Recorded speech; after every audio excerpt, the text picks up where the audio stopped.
कश्मीर में खाने को खाना नहीं है, बिजली आपूर्ति नहीं है, अस्पताल नहीं है और मूलभूत सुविधाएं नहीं है। और कश्मीर के युवाओं को आतंकी बनाने के पीछे सेना का हाथ है। यह बात ना तो हम भारत के कश्मीर की कर रहे हैं, ना ही भारत के कश्मीर के युवाओं की और ना ही भारतीय सेना की। यह बात हो रही है पाकिस्तान की, पाकिस्तान में पड़ने वाले कश्मीर की, वहां के युवाओं की और पाकिस्तानी सेना की। जम्मू कश्मीर जॉइंट अवामी एक्शन कमेटी, जो कि पाक ऑक्युपाइड जम्मू कश्मीर में एक जिहाद, एक जद्दोजहद वहां पर चला रही है, क्योंकि उनका आरोप है कि पाकिस्तान द्वारा पाक ऑक्युपाइड जम्मू कश्मीर को जबरन दबाया जा रहा है और पाक ऑक्युपाइड जम्मू कश्मीर पाकिस्तान का हिस्सा नहीं है। बावजूद उसके पाकिस्तानी सेना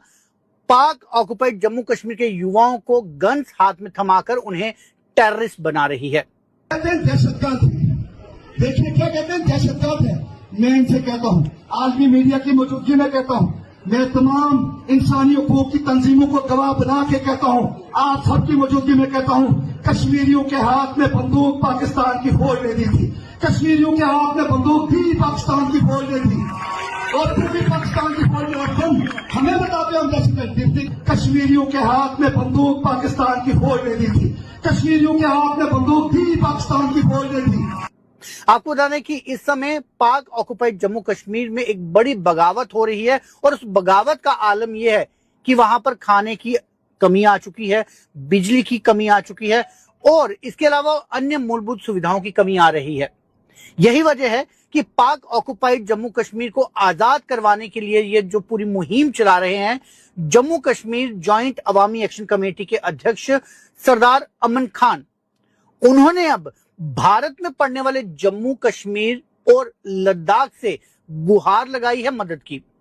उन्होंने कहा है कि हमें खाना मुहैया हो सके तो वो दीजिए और मूलभूत सुविधाएं यदि जो हमें कमी आ रही है, क्योंकि पिछले करीब 1 महीने से पाक ऑक्युपाइड जम्मू कश्मीर में पाकिस्तानी सेना और पाकिस्तानी सरकार द्वारा इतना आतंक मचाया गया है कि उनके अब जीना जो है वो दूभर हो चुका है। और उसके लिए उन्होंने भारत में जम्मू कश्मीर, लद्दाख और भारत के अन्य हिस्सों से ये मदद मांगी है कि वो पाक ऑक्युपाइड जम्मू कश्मीर की मदद करके उनको वो सामान मुहैया करवाए। बिस्मिल्लाहिर्रहमानिर्रहीम, सरदार अमान खान आप सबसे मुखातब हूँ। इस पैगाम के जरिए मैं कश्मीर वैली के अवाम से मुखातब हूँ, बिलखुसूस श्रीनगर के अवाम से, बारामूला के अवाम से, उसी के अतराफ जितने भी डिस्ट्रिक्ट हैं उन तमाम अवाम से, पूंछ के अवाम से, मेंढर के अवाम से, राजौरी के अवाम से, जम्मू के अवाम से, लद्दाख के, कारगिल के अवाम से, गिलगित बल्तिस्तान के अवाम से, रियासत भर के अवाम से हम मुखातब हैं कि जिस तरह आप सब अवाम को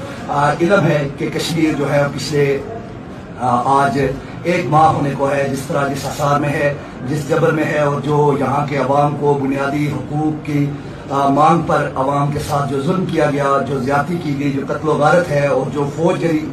गर्दी है यहाँ पर, उसकी इंतहा है। इस इंतहाई मुश्किल मरहले में जहाँ हमारे राशन के रास्ते बंद हैं, जहाँ हमारी अद्वियात के रास्ते बंद हैं, जहाँ हमें सांस लेने पर भी हमारे यहाँ के हुक्मरान, यहाँ की फोर्सेज जो है वो इस तैश में हैं कि यहाँ के अवाम सांस क्यों ले रहे हैं। आज इस मुश्किल की घड़ी में हम तमाम अवाम से, उस पार के अवाम से, बिलखुसूस पूंछ के अवाम से, मेंढर के अवाम से, राजौरी के अवाम से, जम्मू के अवाम से, वैली के अवाम से, लद्दाख कारगिल के अवाम से हम अपील करते हैं कि 5 जुलाई को हमने प्रोटेस्ट रखा हुआ है और आप सब अवाम की हमें हमायत चाहिए। यकीनन आप वहाँ बाहर निकलिए, हमारे हक में बोलिए, इस जुल्म के खिलाफ, इस ज्यादती के खिलाफ अपनी आवाज बुलंद कीजिए। बहुत बहुत शुक्रिया। आपको बता दें कि पाक ऑक्युपाइड जम्मू कश्मीर में जो इस समय ये मुहिम चल रही है और जो एक जद्दोजहद पाकिस्तानी सरकार के खिलाफ चलाई जा रही है, उसके लिए करीब ये जो JAAC जो एसोसिएशन है उसको पाकिस्तानी सरकार ने एक टेररिस्ट ऑर्गेनाइजेशन बता दिया है। आपको बता दें कि JAAC ने करीब 2 दिन पहले करीब 80,000 वहां पे जो लोग हैं उनकी एक बड़ी रैली को संबोधित किया और ये आरोप लगाया कि पाक ऑक्युपाइड जम्मू कश्मीर कभी पाकिस्तान का हिस्सा नहीं रहा, लेकिन उसके बावजूद भी पाकिस्तानी जबरन POJK पर अपना कब्जा जमाए हुए है। उन्होंने यहां तक आरोप लगाया कि पाकिस्तानी सेना ने पाक ऑक्युपाइड जम्मू कश्मीर के युवाओं के हाथों में गन्स देके उन्हें टेररिस्ट बनाया और आज जब वो अपनी आजादी के लिए मुहिम छेड़ रहे हैं तो अब उन्हें ही आतंकी बताया जा रहा है। आपको बता दें कि पाकिस्तान ने भारत के कश्मीर में इसी तरह का खूनी खेल खेलने के लिए पिछले कई दशकों से वहां से गन्स और असला बारूद यहां पहुंचाने और यहां के युवाओं को बरगलाने के लिए एक बड़ी खेल पुराने दौर से खेला है। और अक्सर ये माना जाता है कि यदि दूसरों के घरों में आग लगाई जाए तो अपने हाथ भी जरूर जलते हैं। और आज पाकिस्तान को ऐसा ही फील हो रहा होगा। जिस भारत के शांतिप्रिय कश्मीर में उन्होंने आग लगाने की कोशिश की थी, आज के दौर में भारत का कश्मीर एकदम शांति, खुशहाली और डेवलपमेंट की तरफ जा रहा है। लेकिन पाकिस्तान में पड़ने वाले गुलाम पाक ऑक्युपाइड जम्मू कश्मीर में वहां का युवा अब यह समझ चुका है कि पाकिस्तानी हमेशा से जनता, जनार्दन और इंसानियत के खिलाफ चलते आए हैं। पहले भारत में वो एक खूनी खेल खेलते रहे और अब अपने ही युवाओं को वो उसी खूनी खेल में रंगने जा रहे हैं। यही वजह है कि अब पाक ऑक्युपाइड जम्मू कश्मीर के युवा एकत्रित होकर अपनी आजादी की मांग उठा रहे हैं। पिछले कई दिनों से जद्दोजहद चल रही है और आखिरकार अब पाकिस्तानी सरकार द्वारा उनके दबाव के लिए जो उनकी मूलभूत सुविधाएं जो है उन्हें उनसे वंचित किया जा रहा है, जिस वजह से अमन खान जो जम्मू कश्मीर जॉइंट अवामी एक्शन कमेटी के अध्यक्ष हैं, सरदार अमन खान, उन्होंने भारत से मदद की गुहार लगाई है और भारत के जम्मू कश्मीर, श्रीनगर और लद्दाख के लोगों से अपील की है कि हमारी मदद की जाए और जो पाकिस्तान जबरन उन्हें दबाए हुए है उससे उन्हें आजादी दिलवाई जा सके। तो एक साफ तौर से इस तरह की घटनाएं हो रही जो पाक ऑक्युपाइड जम्मू कश्मीर से दो चीजें तो जाहिर हो जाती हैं कि पाकिस्तान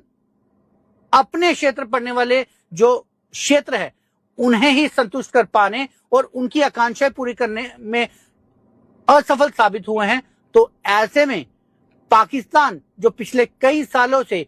जम्मू कश्मीर में युवाओं को बरगलाने की कोशिश कर रहे थे, अब बहुत से लोग तो मेन स्ट्रीम में आ चुके हैं और